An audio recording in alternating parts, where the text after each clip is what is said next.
अस्सलामुअलैकुम जी, खुशमदीद दोस्तों। मैं हूं आपका अपना भाई ज़ाहिद हसन और आप देख रहे हैं मेरा यूट्यूब चैनल ज़ैद संडे व्लॉग। दोस्तों, आज आपके लिए एक बहुत ज़बरदस्त खुराक लेके आया हूं जो आप अपने परिंदे को नवंबर से फरवरी तक दे सकते हैं। इसके फ़ायदे इतने हैं कि आप सोच नहीं सकते।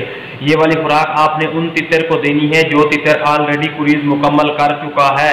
और अगर आपका परिंदा तितर कुरीज पे लगा हुआ है या कुछ कुरीज उसने मुकम्मल किए, कुछ रहती है, तो आपने उसको नहीं देना। जो तितर बिल्कुल कुरीज मुकम्मल कर चुका है, आप उसको सर्दी की खुराक दे रहे हैं ताकि आपका परिंदा जो है ना आपको आने वाले साल में अच्छा रिजल्ट दे, तो उसके लिए बेहतरीन है। इस खुराक से आपका परिंदा मस्ती भी करेगा, बुलाई भी करेगा और आने वाले साल में आपको इतने रिजल्ट देगा कि आपके दोस्त अहबाब हैरान परेशान हो जाएंगे कि आपने तितर को हो क्या गया है। तो वीडियो शुरू करने से पहले आप तमाम दोस्तों भाइयों से रिक्वेस्ट है कि जिन भाइयों ने अभी तक हमारे चैनल को सब्सक्राइब नहीं किया, तो फर्स्ट ऑफ ऑल हमारे चैनल को सब्सक्राइब कर दें ताकि इस तरह की जो भी मालूमाती वीडियो आए आप तमाम दोस्तों भाइयों तक पहुंचती रहे। दोस्तों आपके परिंदों ने जब कुरीज मुकम्मल की होगी तो जाहिर सी बात है, जो भी शौकीन नया होता है पुराना होता है अपने तितर को साफा तो लाजमी देता है। अगर आपने साफा नहीं दिया तो उसकी वीडियो भी मैंने लगा दी है, उसका लिंक आपको मिल जाएगा। साफा देने से ये होता है कि आपके परिंदे का जो मैदा होता है बिल्कुल साफ हो जाता है, परिंदा खुराक अच्छे तरीके से खाता है और जिस्म में जो अंदरूनी बीमारियां होती है, कमजोरियां होती हैं, वो बिल्कुल दूर हो जाती हैं। परिंदा जो सर्दी की खुराक देते हैं अच्छे तरीके से खाता है। तो अब मैं आपको बताने वाला हूँ, आपने जो चीज़ें बताऊंगा अच्छे तरीके से नोट कर लेनी है क्योंकि चीज़ें कुछ ज़्यादा हैं, ये नोट कर लें और इनकी मिकदार भी आप अच्छे तरीके से नोट कर लें।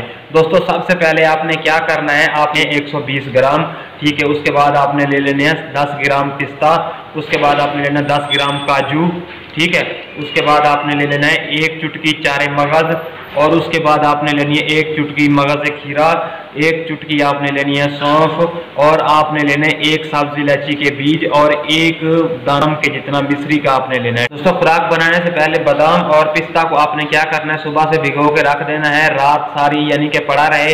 सुबह को उठ के आपने क्या करना है, इसका ऊपर वाला छिलका उतार के इनको आपने किसी सायेदार जगह पे रख देना है ताकि इसके अंदर जो नमी है वो अच्छे तरीके से खुश्क हो जाए। जब देखें कि नमी बिल्कुल ख़त्म हो गई, आप इसका पाउडर बना लें। बाकी जो चीज़ें हैं उनका भी आप अलग-अलग पाउडर बना के इनको मिक्स करके एक दफ़ा फिर सारी चीज़ों को अच्छे तरीके से ग्राइंडर कर लें ताकि अच्छा सा और सही तरीके से बेहतरीन पाउडर बन जाए। ठीक है, पाउडर बनाने के बाद आपने क्या करना है, अच्छे और साफ सुथरे बर्तन में सारे पाउडर को रख देना है। ठीक है, और ये वाली खुराक जब आप देने का तरीका ये है कि आपको अगर आमले का मुरब्बा मिल जाए तो ठीक है, वरना देसी जो शहद होती है, छोटी शहद होती है, आपने ले लेनी है बिल्कुल थोड़ी सी। ठीक है, आप जैसे समझ लें कि इतना आपने ले लेनी है। ठीक है, उसमें थोड़ा सा पानी ऐड करना है ताकि उसमें पानी की कुछ कमी हो, ज़्यादा मिठास ना हो। और उसने आपने थोड़ा सा चम्मच से वो पाउडर निकाल के गोलियां बना लें। 4 से 5 गोलियां आप अपने परिंदे को रात के वक्त दें। मैं कहता हूं ये वाली खुराक आप अपने परिंदे को नवंबर से फरवरी तक दें, फिर देखें कि आने वाले सीज़न में आपका परिंदा आपको किस तरह रिजल्ट देता है। जैसे पुराने बड़े शौकीन हजरात के परिंदे चक्रियों में, हर जगह पे, दुकानों पे, घरों में हर वक्त बोल रहे होते हैं। असल वजह यही होती है कि वो अपने परिंदे को खुराकें जो हैं अच्छी तरीके से खिलाते हैं, अच्छे तरीके हैं। ठीक है, आपने भी कोशिश करनी है, जो हमने पाउडर बनाना है उसमें हाथ नहीं मारना, उसको पाउडर से चम्मच से निकालना है, चम्मच से मिक्स करना है। ठीक है, हाथ लगाने से ख़राब हो सकता है। जितना आप एहतियात करेंगे, अच्छी खुराक देंगे, आपका परिंदा आपको आने वाले सीज़न में अच्छा रिजल्ट देगा।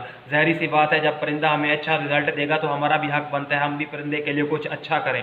जब अच्छी खुराक देंगे हमें अच्छा खुद ब खुद रिजल्ट मिलेगा। ठीक है, तो आप आंखें बंद करके ये खुराक अपने परिंदे को दें, फिर देखें कि आपका परिंदा आपको कितना रिजल्ट देता है। ठीक है, तो इस तरह की मालूमाती वीडियो लेके आपकी खिदमत में हाजिर होता रहता हूं, तो आप भी कोशिश किया करें। जिन अभी तक हमारे चैनल को सब्सक्राइब नहीं किया तो वो चैनल को सब्सक्राइब कर दें ताकि इस तरह की मालूमाती वीडियोस उन तमाम भाइयों तक पहुंचती रहे। तो मुझे दें इजाज़त, अपनी दुआओं में याद रखना। वस्सलाम।